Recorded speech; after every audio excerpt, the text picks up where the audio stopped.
Sobre este tema, vamos directamente al análisis y para ello le damos la bienvenida a los muy buenos días esta mañana a nuestro invitado, Nicolás Takayama.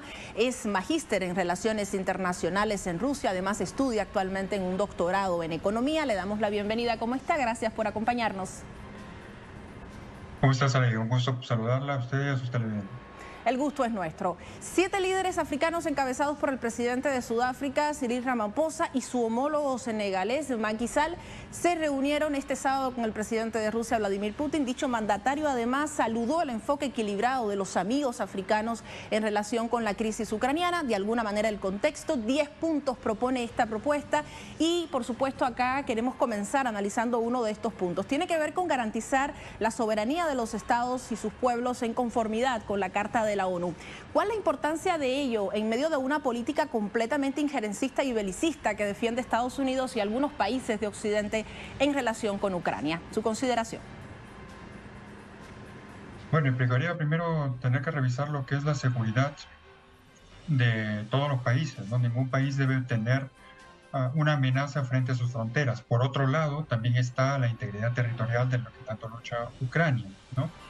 Entonces, por la parte rusa, ha habido, aunque pretenden continuar con los diálogos, ha habido un desentendimiento en la parte en la que dicen los delegados africanos que se debe poner un alto al fuego inmediato y retirar para respetar la soberanía en el sentido que reclama Ucrania, ¿no? Pero por otro lado, Rusia pues tiene sus intereses en el sentido de seguridad en cuanto temía por una otanización de Ucrania y un despliegue de armamento nuclear o de largo alcance en el país, ¿no? Y por otro lado, el conflicto que tenía ya desde el 2014 Ucrania con las regiones del Donetsk, ¿no? Del Donbass, perdón. Es importante considerar que otro de los puntos tiene que ver específicamente con la desescalada del conflicto. Esa desescalada no solo tiene que ver con la parte, digamos, belicista del ámbito de las armas, de las herramientas para hacer la guerra, sino también con las propuestas de cada uno de estos mandatarios. En el caso, por ejemplo, de Estados Unidos nos encontramos con una propuesta que constantemente divide, a diferencia de la política, por ejemplo, que ha emprendido Moscú y Beijing en el ámbito de respetar esa multipolaridad y elaborar un camino que gestione nuevas formas de encontrarnos y de aliarnos en el mundo, también tomando en cuenta el acercamiento entre América Latina y Oriente Medio. ¿Cuál es su consideración con respecto a ello? ¿Solo tiene que ver con el ámbito belicista o también con el modo en que se gestiona la política internacional desde cada uno de estos países? No, la multipolaridad ha llegado para quedarse. Es la primera vez en la que África se pone en conjunto de acuerdo para proponer un conflicto, para solucionar un conflicto fuera de sus fronteras, y especialmente un conflicto que se está llevando a cabo en Europa, ¿no? O sea, los países africanos se han reunido para resolver un conflicto que los europeos no pueden resolver por sí mismos. Y en lugar de resolverlo, pues otorgan armas a una de las partes, ¿no? Ahora bien, en cuanto a la desescalada, es algo muy difícil en este momento. Ya se han realizado ataques contra la presa Nova Kakhovka y todos los desastres naturales, humanos que se han visto, ¿no? En los medios. Se está hablando del ataque a la central nuclear de Zaporizhia, que está vulnerable. Rusia lo defiende como puede, pero obviamente pues eso no puede durar siempre. Está latente esa amenaza. Una desescalada implicaría detener la contraofensiva, que supuestamente ya empezó hace una semana, y pues que al parecer no está dando sus frutos, ¿no? Ni para ninguna de las dos partes. Rusia se está defendiendo, pero ha tenido un problema con la presa. Ucrania está atacando y está teniendo demasiados muertos. Entonces no hay una desescalada y en ese sentido, pues una desescalada sería muy complicado, ¿no? Se están ya enviando los aviones F-16 desde Europa. Estados Unidos está mandando más dinero para más armamento. Entonces, la desescalada no vendría a ser una decisión entre Ucrania y Rusia, sino más bien entre Rusia, posiblemente la OTAN, Estados Unidos, ¿no? Ya se está hablando, se están presentando varios escenarios, ¿no? Ya hay los intereses de los países occidentales, pues ya han llegado a una culminación, es una de las hipótesis, y ya se tiene que detener la guerra y se pasa a negociación, para lo cual la contraofensiva, si fracasa, pues sería el punto cúspide, ¿no? Para iniciar las negociaciones. Y por el otro lado también se está hablando de que la OTAN no se detendría por una cuestión, podríamos llamarlo, de supervivencia, porque si Ucrania pues se pierde la batalla en Ucrania, la OTAN no tendría razón de ser, que ya no la tenía después de la disolución de la Unión Soviética, pero ya no la tiene ahora porque no podría con un solo país, que sería Rusia, ¿no? Y por otro lado, Rusia tiene facciones en el interior que están hablando de escaladas nucleares. O sea, el presidente Vladimir Putin pues es la parte moderada de Rusia, ¿no? Y en ese sentido, el segundo escenario, la segunda hipótesis es que puede escalar aún más. Entonces ya se está viendo con la neutralidad de América Latina y con los intereses de formar una base de paz por parte de las naciones africanas, que ni siquiera ni Rusia ni Europa pueden solucionar ni ponerse de acuerdo y tienen que intervenir, ¿no? Como por ejemplo lo ha hecho Brasil y en este momento por la parte sudafricana, ¿no? Con el presidente Ramaphosa. Sin duda, Nicolás, también quisiéramos enlazar directamente a este tema en el ámbito de la desescalada de la violencia.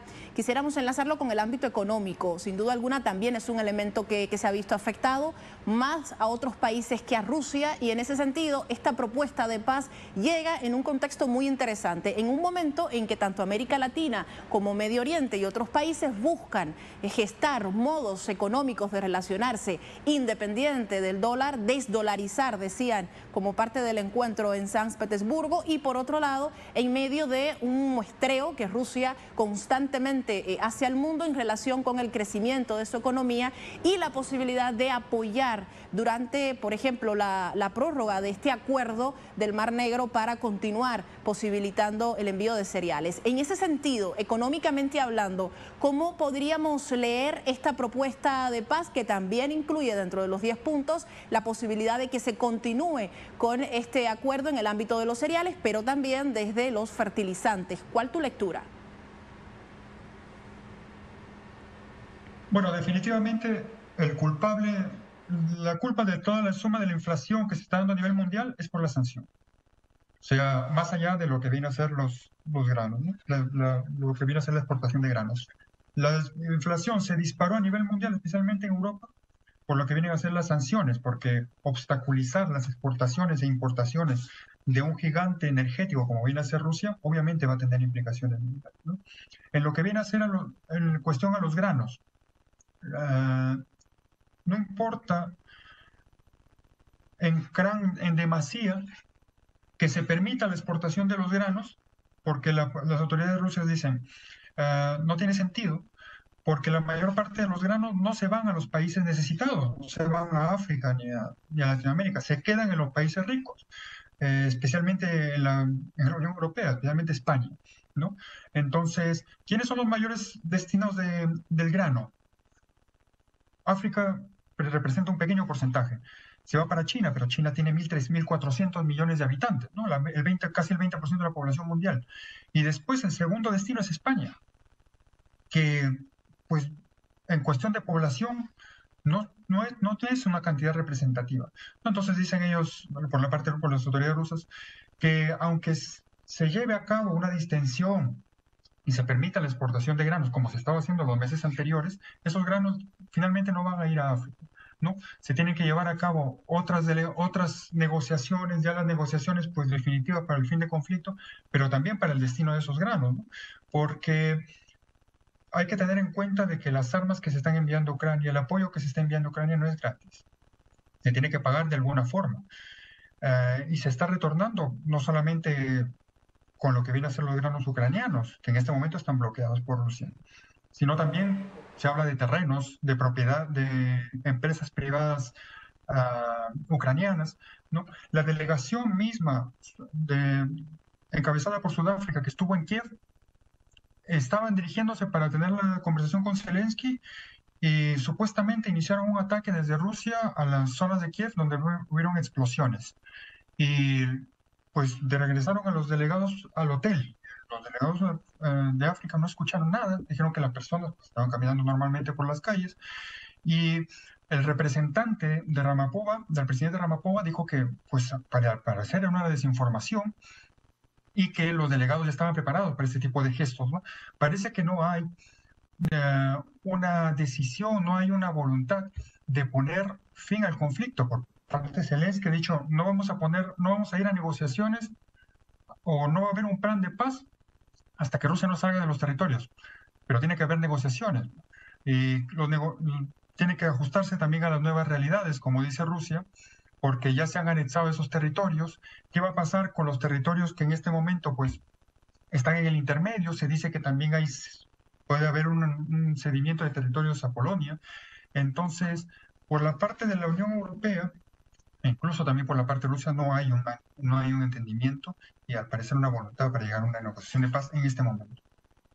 Gracias, Nicolás, por tus consideraciones. Siempre es un gusto escucharlo y además tenerlo acá para ver otros ámbitos de este mismo tema. Nos quedan otras preguntas, pero el tiempo no nos acompaña. Muchísimas gracias por la compañía. Pasa una excelente jornada. Excelente jornada. Saludos.